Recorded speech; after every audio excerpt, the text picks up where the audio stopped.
I have the pleasure of having our one and only Sarah Perrin with us today on the Salon Scoop podcast. Sarah, how's it going? I'm doing pretty well, Scott. How are you doing?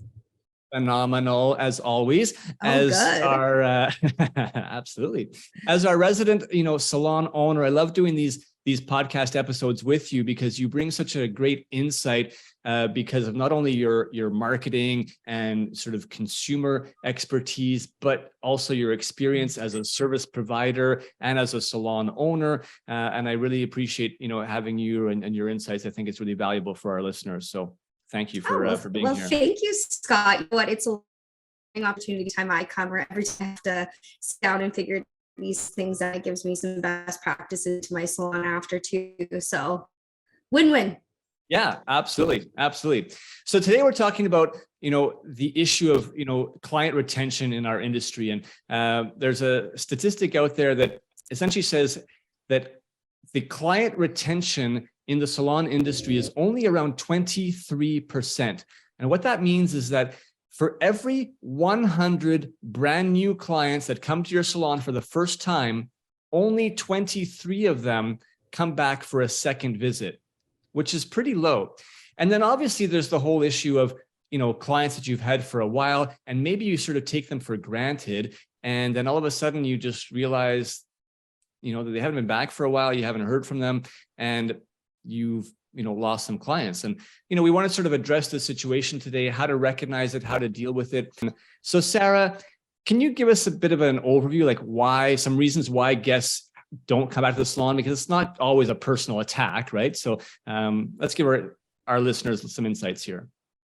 Yeah, for sure. So this is something that gets brought up almost on a daily basis in the salon because it does feel personal. Like you're putting your work out there and somebody's deciding that for some reason or another that's not for them.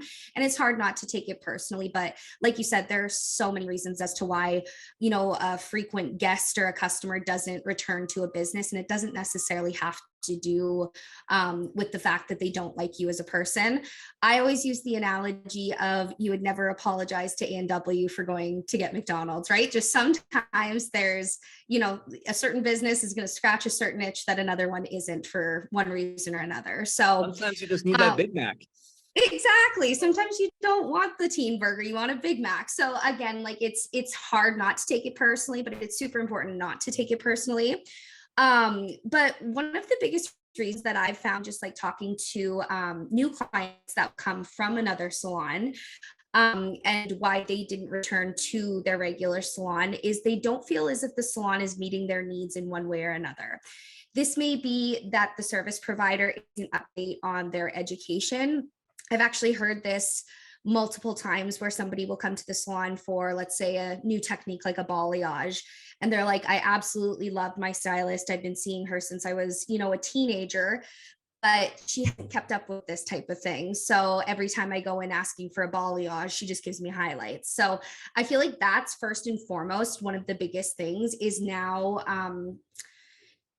we no longer live in the days where there was like your one community salon and everybody went to the exact same hairstylist anymore. There's literally a salon on every corner that has probably better education, maybe better prices, maybe a better atmosphere, whatever it is. So it's so important to make sure that you're keeping up to date with these types of things to not only be attracting new clientele, but to retain those existing clients as well. Yeah, because I mean, to your point, there's not just salons, there's also just a lot of independent stylists out there that are, being very active on social media and, showcasing their work. And so there's seemingly so many more options. And that means that you have to, really stay up to date, as you just mentioned, and showcase what you're doing to kind of keep your guests happy coming to you. Yes, exactly. And again, like it could mean that your salon isn't serving their needs in only like the service. It could also be like maybe they're looking for a salon where they can book online, or where they can get in last minute, or where they can get their nails and their hair done at the same time. It doesn't necessarily mean that it's just the service provider's fault.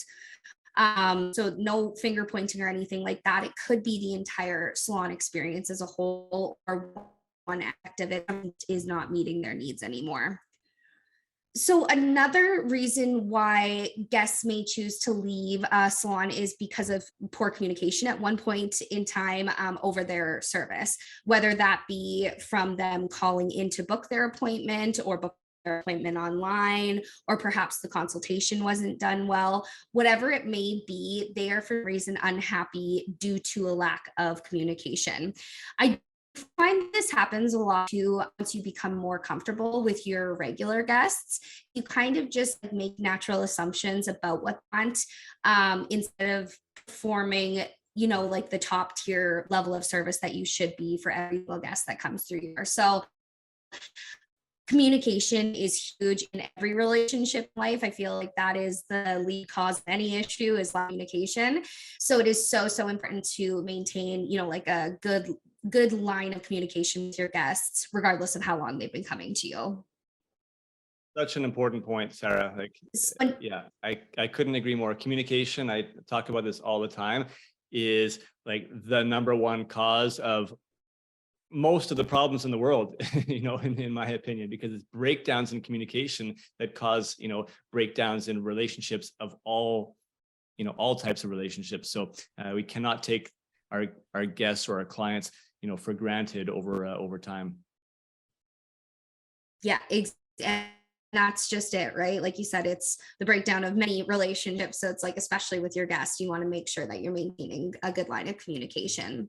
Yeah, and make them feel special, right? Like we always make extra effort when we have a new client to make sure that we like really communicate and do a full consultation and make them feel, special. But we should also be doing that inherently with all of our existing customers as well, right?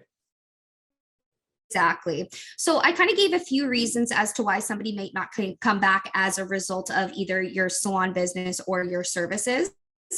The last two that I'm going to kind of outside of your control, and these are the ones that I think it's important to focus on.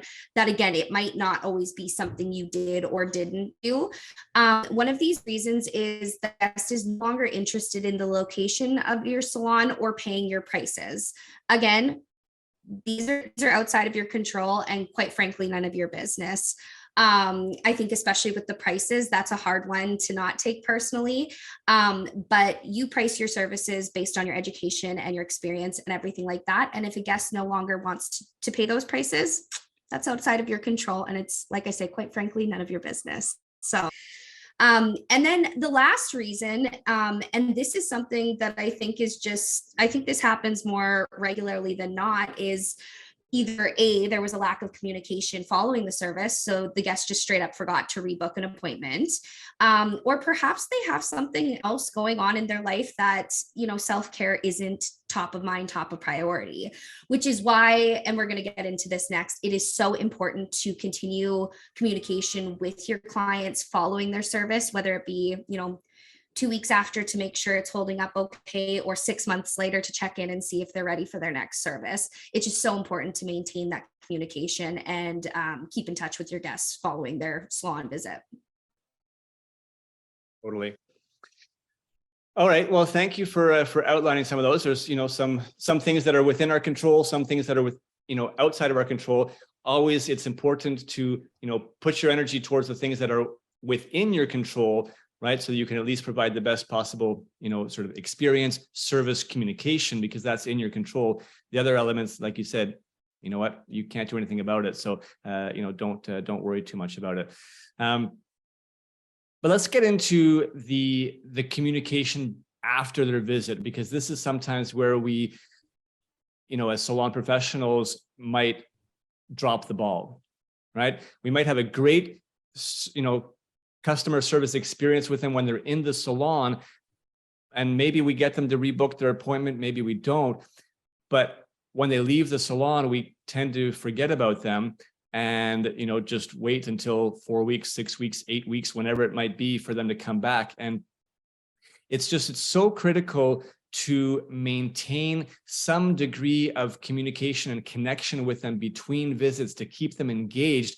That can have a huge impact on being able to kind of make sure that customer does come back to you and doesn't maybe get swayed by some other, salon or stylist opportunity out there, some special deal or offer. People are getting flooded, on social media, in their emails, through text messages with different offers and specials and whatnot. So it's important to kind of keep that engagement with clients between visits. So I want to sort of break down 3 different ways of how you can follow up and reconnect with guests between visits to make them connected to you. And the good news is that a lot of this can be done in an automatic way. You can automate messages to sort of go out and be scheduled to connect with guests between those visits. So let's just look at the sort of the time frame of a visit, right? The first thing that you can do is you can program a message to go out automatically. Whether it's automatic or not, you can do it manually if you want, but you can save some time by automating these things, very shortly after their visit. It might be 1 day, it might be 2 days, it might be 3 days. And the message could simply be a thank you, right? Thank you so much for your recent visit to, our salon. Maybe check in. We hope, that your service is holding up well. We would appreciate a review, of your experience on our Google page or on our Facebook page. So this is a great opportunity to, number one, show some appreciation, say thank you for your visit. We hope that everything is still, going well. Feel free to contact us and ask for reviews, which are really positive for your business at the same time. Sarah, agree? Agreed, 1000%. That's actually something we're doing, like we're concentrating hugely on right now in the salon, is those Google reviews. So yeah, again, it's one of those things. They make a world of difference. Yeah, it's overlooked sometimes. We just sort of, hope that people are going to write reviews. Anyways, I can't even remember. We definitely, should do a full podcast episode sometime about reviews and how to get reviews and how to manage reviews, because it's such a key part of business. Anyhow, second thing that you can do to kind of keep engaged with your clients between visits is send them, again, a text message or an email a few weeks, and the timing might depend, on your clientele, but just to remind them to schedule their next appointment, right? Now, if you're in a salon where you already have 85% of your clients that are, already rescheduling their future appointment, that's great. However, that's not the case for most salons out there. So you may want to send a reminder saying, hey, it's been 4 weeks, don't forget to, schedule your next appointment to make sure that, we can fit you in the time that's convenient for you, right? Always make it about them and how this is actually, it's beneficial for them to get something scheduled that's going to fit in their schedule for their time, and that you will have the time, to give them the best possible service. So that's another way that you can sort of automate a communication in there, and you can make it friendly. So, been thinking about you, looking forward to, to doing your hair again soon. The time is coming up, to reschedule your next visit. Click this link or call us, to schedule. So it's just kind of giving a reminder and getting them excited for their next appointment, which I think adds that little extra element to personalize it, right? Oh yeah, for sure. And like we've had so many people, because we do this in the salon, is after, X amount of time, we will send a text being like, it's your, you're about due for your next appointment. And the amount of appointments that we have booked, just because they're like, oh God, I feel like I blacked out for the last 8 weeks. I didn't realize I needed my hair done, or my hair has grown out so well. So I didn't see, the tiger stripe going through or whatever. So I didn't realize I needed an appointment yet. So I feel like that is huge for getting those, especially just those like forgetful people that don't typically to plan super far advance or pre-book. Just good to get them in, especially for those like last minute appointments. Yeah, definitely. When you have those, those openings. So we talked about something you can do like right after the visit. This one we've talked about is kind of like, sort of between visits. Now, another thing that you can message that you can automate is after a long time, if potentially that customer has not been back and they should have been back by now, you can program a message to go out automatically to them. And it can say something like, hey, we haven't seen you in a while. We just wanted to make sure that everything was okay. We'd love to see you back at our salon. And that might be an opportunity to sort of throw them a little special offer and be a little coupon. to give them that added incentive to come back, because maybe they are a potential lost customer. Maybe they did go, somewhere else. And you don't want to just let them go without having some, effort of communication with them, right? So definitely an important one. It's kind of like a we miss you message. And the great thing about these three types of messages that I've just sort of outlined is, if you're using our really powerful Salon loyalty app, right, through Salon S.O.S, you have the capacity to program all of these messages automatically as part of that app. So the app is not just a loyalty program, it's a really, really powerful communications tool, and allows you to program and schedule all of these messages automatically. So if you're not already using that feature, make sure to reach out to us. We'd be happy to, give you a little bit of training on it. And if you're not using the app, definitely feel free to check us out on our website, salonsos.ca/loyalty, to learn more about this powerful tool that's been helping so many salons across North America. So Sarah, any final sort of thoughts on this in terms of staying engaged and connected with clients? I think we've sort of done the rounds here. Yeah, no, I think that you covered everything. I guess thing now, just to come up with like a simple strategy that you're actually going to be able to execute in terms of the follow-up messages. I feel like this is one of those things that it's great. You're going to put it in place and, hop on it when the time comes. But it's so important to actually have a strategy so that you can effectively send out these messages. And it's not just a pipe dream that you're thinking about. You need to actually come up with a strategy to execute it. Yeah. And of course you can be, staying engaged with your clients through social media. That should be an important part of your strategy as well. And when you have last minute appointments, one thing that's great, as an independent, whether you're a stylist, esthetician, hopefully you're looking at your calendar, a good week in advance to sort of see what your schedule is looking like and where your holes are, right? Your opportunities. And sometimes it's worth, reaching out to some of your guests that are booked at the end of the week and just say, hey, Mary, I see that you're, scheduled on Friday afternoon. Really excited, to see you and, work on, whatever service, it is. But you might at the same time say, just wanted you to be aware that I actually have an opening on Wednesday afternoon and Thursday afternoon in case that's more convenient for you.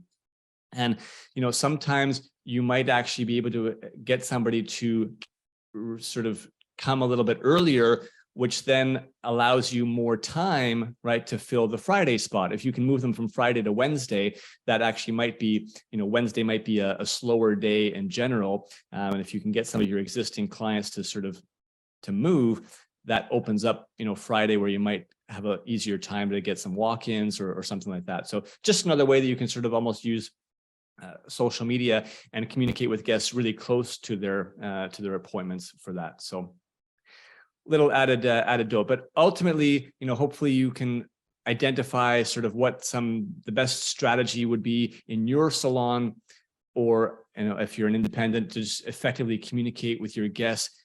The key is stay engaged with them between visits to make sure that they stay connected, that you stay top of mind, and that they don't start thinking about wandering elsewhere. So the key message for you as a salon owner, or whether you're an independent, is just to, think about a strategy that's right for you to just effectively communicate with your guests between visits, to not only engage with them, but more importantly, keep them engaged with you, right? So that you stay top of mind and they don't start to, wander and consider other opportunities. And that way you can have the maximum retention of clients, which ultimately is going to be the best for your business. So hope you learned lots in today's episode. If you have other ideas or things that you do that are successful, please feel free to share them with us. We love to have, new ideas and information that we can share with our community. And until that, we'll say goodbye and see you on our next episode. See you next time.